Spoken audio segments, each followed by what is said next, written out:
দেখো সুভাষ, নাটক দেখতে কত মানুষ এসেছেন। খুব ভালো লাগছে যেন যে শেষ পর্যন্ত নাটকটা হচ্ছে। পুলিশ কিন্তু আমাদের কোনোভাবেই বাধা দিতে পারলো না। কিন্তু সুভাষ জানো তো, বাইরে পুলিশ অপেক্ষা করছে। জ্যাঠামশাই ওদের যেইভাবে হারিয়ে দিয়েছে, ওদের খুব মানে লেগেছে। ওরা যে কোনো মুহূর্তে কিছু একটা করতে পারে। তার আমার নাটক শেষ না হওয়া পর্যন্ত কিছুতেই জিততে পারবো না। যাই হোক না কেন, সেটা কিন্তু সামলাতে হবে গোপাল। আর নন্দ, কখনো এইভাবে মনোবল ভাঙবে না। ভাবো যে এই নাটকটা হবেই। এখন শুধু অনন্ত দাদা আর মোহন মহারাজ আসার অপেক্ষা। কুলের মতো ঘন্টা বাজলো কেন সুভাষ?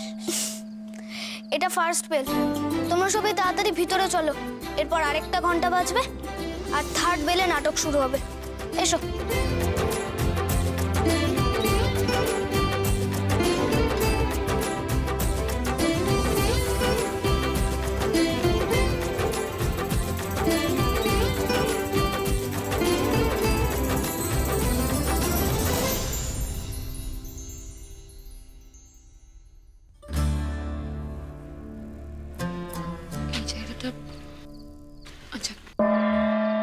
এই দেখো, নাটকের ঘন্টা বেজে গেল, এদিকে অনন্তদা মহারাজ কেউ এসে পৌঁছলেন না। ওনারা না এলে তো নাটক করা সম্ভব হবে না। সে কখন নাটক শুরু হওয়ার কথা ছিল? সন্ধ্যে 7টা বাজতে চললো এখন। আচ্ছা, ওনাদের কোনো বিপদ হলো না তো? নাহলে তো এতক্ষণে পৌঁছে যাওয়ার কথা ছিল। কোনো বিপদ ঘটলে আমরা কোনোভাবে একটা খবর ঠিক পেতাম। কি করে আসবেন ওরা? বাইরে মনে হয় পুলিশ পাহারা দিচ্ছে। শুনছেন? আপনি একটু বাইরে গিয়ে দেখুন না, একটু দেখুন না। সেই ভালো, আমি বাইরে থেকে আসছি একটু। না মাস্টারমশাই, আপনার এখন বাইরে যাওয়ার কোনো দরকার নেই। পুলিশ হয়তো এখনো আমাদের নাটক বন্ধ করার চেষ্টা করছে। আপনি বাইরে গেলে এখন আপনাকে অকারণে হেনস্থা হতে হবে। আপনি এখানেই থাকুন, আমি গিয়ে দেখে আসছি। বিভা, বিভা, আমরা শেষ পর্যন্ত নাটকটা করতে পারবো? মাসি, পারবো। বীরেন দাদার নামে শপথ নিয়েছি আমরা। এই নাটক আমরা করবই।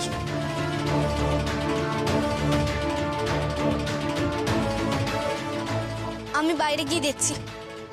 অনন্ত দাদাদের যদি ঢুকতে কোনো অসুবিধা হয়, আমি কোনো না কোনো একটা উপায় বার করে নিয়ে আসবো। ছোট দাদা, সাবধানে যেও।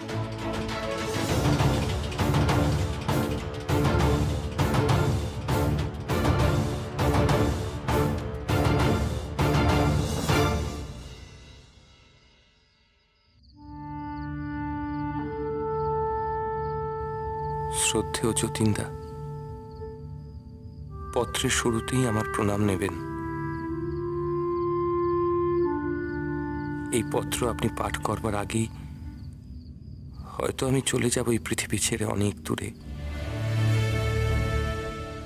এই কয়েকদিনে বুঝেছি পৃথিবীর মায়া, প্রাণের মায়া ত্যাগ করা সহজ, কিন্তু দেশের মায়া ত্যাগ করা কঠিন, বড় কঠিন। স্বাধীন ভারতবর্ষ আমার দেখা হলো না যতীনদা। এ বোধহয় আমার পাপেরই ফল। অজান্তে একখানা পাপ করেছি যতীনদা। আজ সে কথা বলতে চাই আপনাকে, না হলে যে মরেও শান্তি পাবো না। তোমার পছন্দের খাবার এনেছি, দেখো তোমার পছন্দ হয় কিনা। শামসুল হত্যা মামলায় কাল ধরা পড়েছেন পাকা যতীন। ধরাপুরের স্বদেশী নেতা যতীন্দ্রনাথ মুখোপাধ্যায় রাজসাক্ষী হওয়ার কথা জানিয়েছেন পুলিশকে। আমি যে যতীনদার জন্য এসব করলাম, সেই যতীনদা পিঠে ছোড়া বসালো। আজ সত্যি ইংরেজরা জিতে গেল, সেই সাথে জিতে গেলেন টিকাট সাহেব। টিকাট সাহেবের চেয়েও বাজে কাজ করেছেন ইন্সপেক্টর সরকার। উনি তোমাকে একটা মিথ্যে খবরের কাগজ দিয়েছে। আসলে যুগান্তর পত্রিকায় এরকম কোনো খবরই ছাপা হয়নি।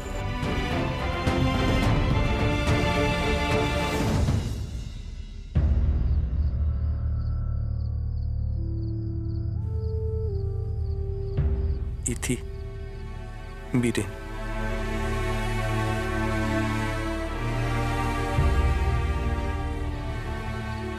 যা করছো তাড়াতাড়ি করো, যে কোনো মুহূর্তে কেউ চলে আসতে পারে।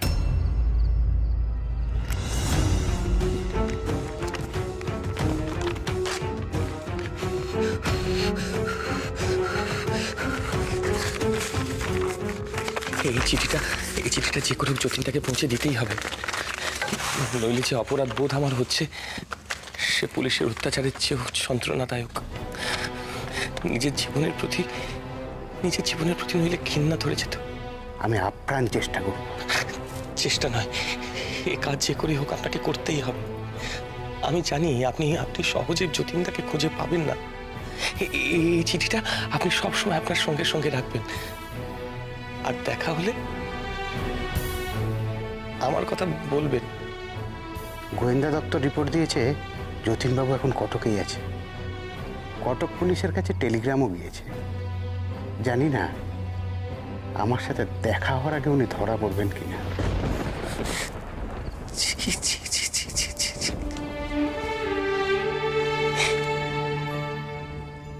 আমার জন্য আজ যতীনদাকে পুলিশ খুঁজছে। ওর যে এখনো অনেক কাজ বাকি। এই সমস্ত কাজ শেষ করার আগে যতীনদা কি করে পুলিশের কাছে ধরা পড়তে পারে? এ অন্যায়, এ কি করলাম আমি? তুমি শেষ দিনে আর মন খারাপ করো না। আমি কথা দিচ্ছি, আমি এই চিঠি পৌঁছে দেব।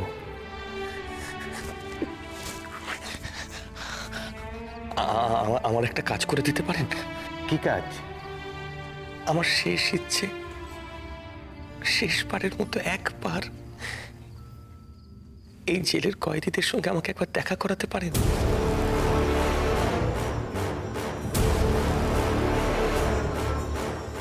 কেমন ইচ্ছে, কি আবদার করলে ভাই? এই ক্ষমতা তো আমার হাতে নেই।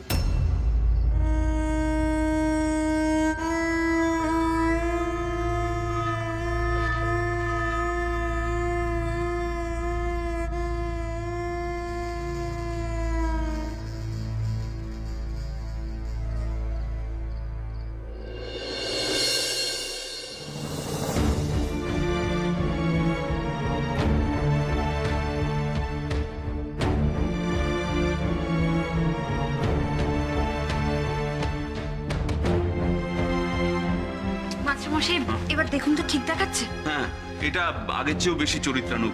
এটা অনেক বেশি ভালো লাগছে। অনু, সরলা, বুঝি আমাদের মহারাজ আর অনন্তর পোশাক একেবারে তৈরি তো? হ্যাঁ, সব তৈরি আছে, আমি সব গুছিয়ে রেখেছি। কিন্তু ওরা দুজন কখন আসবে কে জানে। সত্যি মাস্টারমশাই, এখনো না পৌঁছলে তো সন্ধ্যে 7টার সময় নাটক শুরু করা যাবে না। এই তো এসে গেছি। এই তো অনন্তদা, তুমি আর সময় নষ্ট করো না, এবার তুমি সেজে নাও। অমরদা, তুমি যাও গিয়ে সেকেন্ড বেল দিয়ে দাও। সেকেন্ড বেল দেবে কি? মহারাজ তো এখন আসেননি। সে কি? মহারাজ আসেননি মানে কোনো বিপদ হয়নি তো? না না, মহারাজ আর আমি একসাথেই এর বাইরে ঘুরছিলাম, কিন্তু কিছুতেই ভেতরে আসতে পারছিলাম না। তারপর আমি কিছুটা এগিয়ে আসতেই তারপর পেছনে মহারাজকে আর দেখতে পেলাম না। অনেক খোঁজবার চেষ্টা করলাম। কি বলছো কি অনন্তদা? মহারাজকে পুলিশ ধরেনি তো?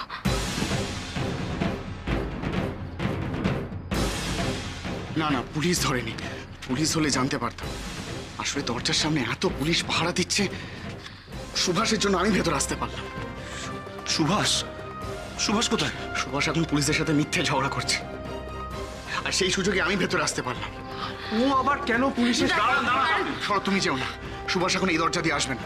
ও এখন সোজা দর্শকের কাছে যাবে বাবা মাকে প্রণাম করতে। একে আমাদের হাতে সময় কম, তার মধ্যে তো মহারাজকে নিয়ে চিন্তায় পড়ে গেলাম। অনন্তদা, আর সময় নেই বেশি, তুমি বসে যাও এবার সাজতে। চিন্তা কি আমার কম হচ্ছে নাকি? চাণক্যর মতন পাট একটা নিতে যাকে তাকে দিয়ে করাতে পারবো না। জানি মাস্টারমশাই, কিন্তু চিন্তা করবেন না, মহারাজ ঠিক চলে আসবেন। উনি অত্যন্ত দায়িত্ববান মানুষ, যে কোনো উপায় ঢুকবেন। কিন্তু উনি যদি ঠিক সময় আসতে না পারেন তাহলে তো সাংঘাতিক কাণ্ড হয়ে যাবে। ও বিভা, কি হবে বলো তো? জানি না বৌঠান, কিছু হবে না, মহারাজ ঠিক চলে আসবেন। অনন্তদা, তুমি সারাদিন নিশ্চয়ই কিছু খাওনি, কিছু ব্যবস্থা করি? কিছু ব্যবস্থা করতে হবে না, আমার এখন একটাই খিদে, এই কাজটা যেন সফল হয়। আমি এখন তৈরি হইনি। একটু চা খাও অন্তত। দাঁড়াও দাঁড়াও, আমি চাই ছেলেটাকে ডাকি। এই যে, ও ভাই, একবার এসো না, এসো। চা দাও তো সবাইকে।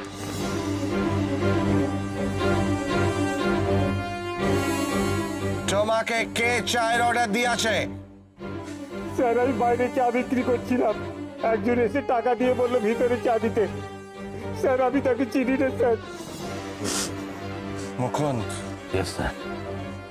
ভেতরে ঢুকিবার একটাই রাস্তা, ওই চাওয়ালার গেট আপ লইতে হইবে। তারপর ভিতরে প্রবেশ করিয়া জানিতে হইবে ওখানে কারা কারা আছে।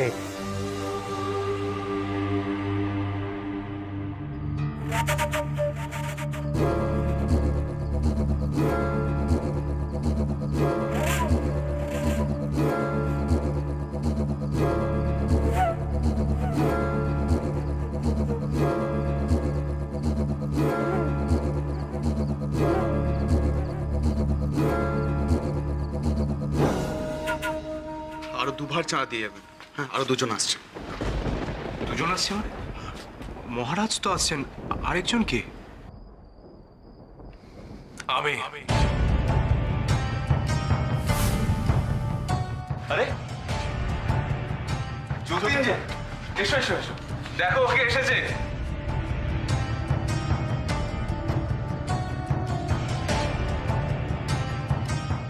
আজ রাত বীরেনের শেষ রাত। এই শেষ রাতে বীরেনের সংবাদ যেন সকল মানুষের কাছে পৌঁছায়।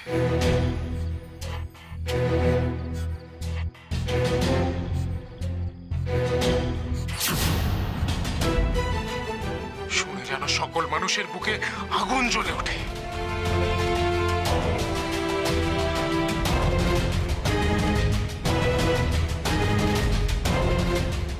তাহলে প্রতিটা পরিবার থেকে একজন করে বীরেন বেরিয়ে আসবে দেশ মাতাকে রক্ষা করতে।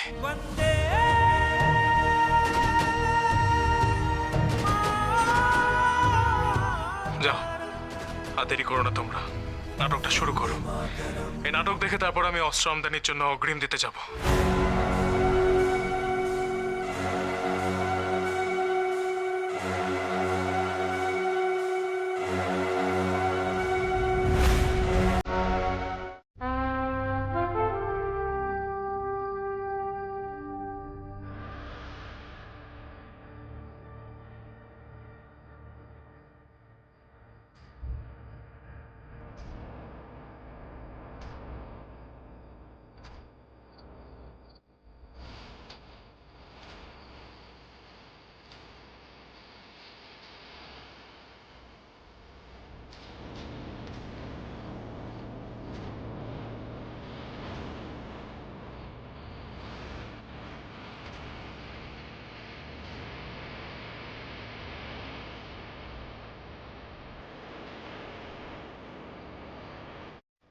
ডক্টরকে লেটারটি দেবেন, তাকে বলিবেন অল মর্নিং রাইট টাইমে আসিবার জন্য।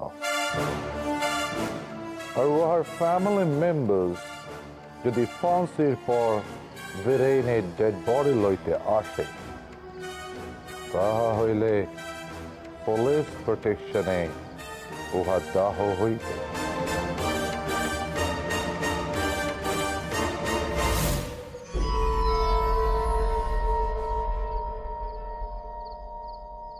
You want to say something?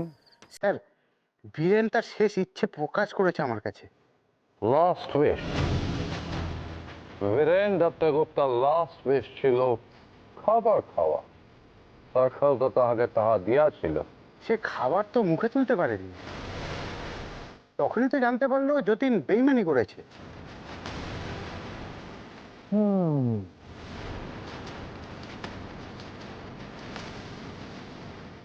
বলুন, carry on. থামিলেন কেন? মজুমদার, ইহা আমার একটি হবি।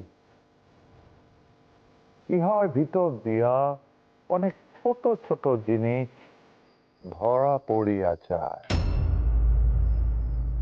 A nice invention. বীরেন দত্তগুপ্তার লাস্ট উইশ ফুলফিল হয় নাই। কি চায় সে?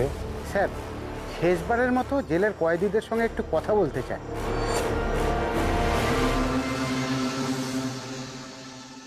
কথা বলিতে চায় কয়েদিদের সাথে? কি কথা? সেটা তো স্যার আমি জানি না।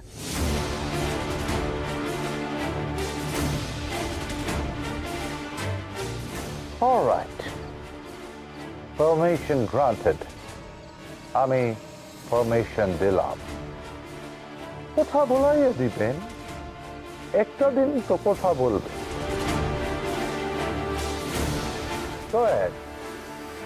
কিছুক্ষণ কথা বলাইয়া দিবেন। Yes sir.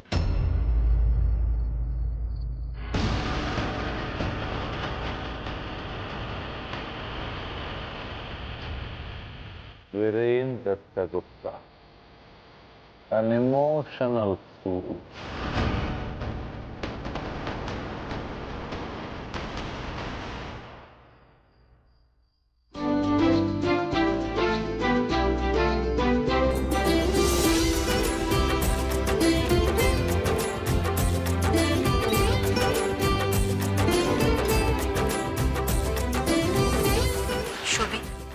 তোমাকে নাটকে যা যা দায়িত্ব দেওয়া হয়েছে ঠিক ঠিক পালন করেছো তো?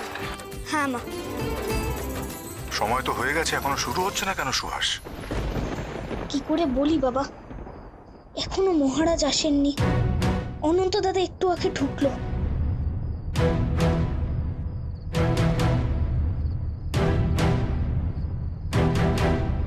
কোনো সমস্যা হয়েছে কি? না না, আসলে প্রস্তুতিতে একটু দেরি হয়েছে, তাই মনে হয় সময় লাগছে। এক্ষুনি শুরু হবে, আমি আসছি।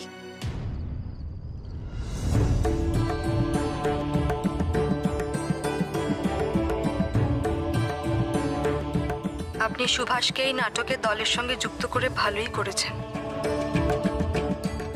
অন্তত কিছুদিনের জন্য হলেও ওর মাথা থেকে এই দেশ, দেশপ্রেম, সাধু, সন্ন্যাসী এই ব্যাপারগুলো গেছে। সুভাষের মাথা থেকে কি এত সহজে কোনো কথা যায় প্রভা? চাপা পড়েছে বলতে পারো। কি যে এক দেশ দেশ করে বলতে থাকে। আর এই বিপ্লবীদের কথা ওর একটু কম শোনাই ভালো।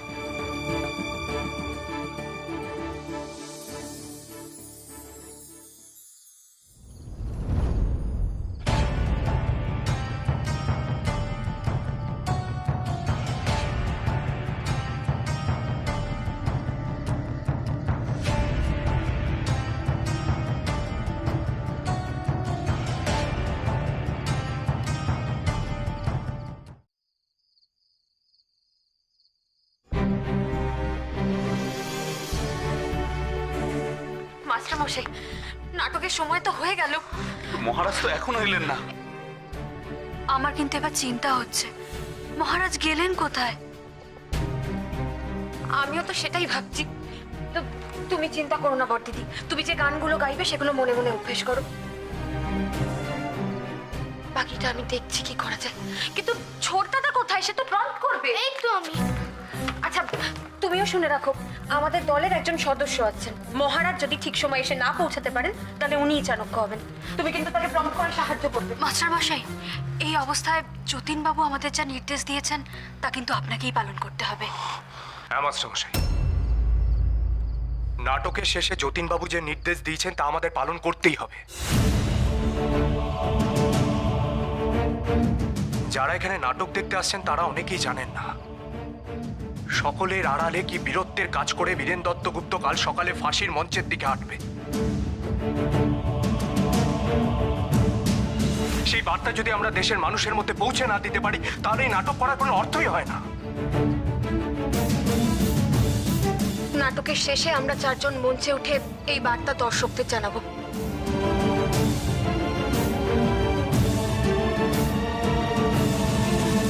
আমি বড়দিদি, সরলাদি আর অনুভাসী।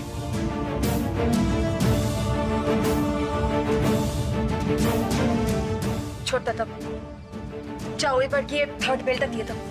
যাও।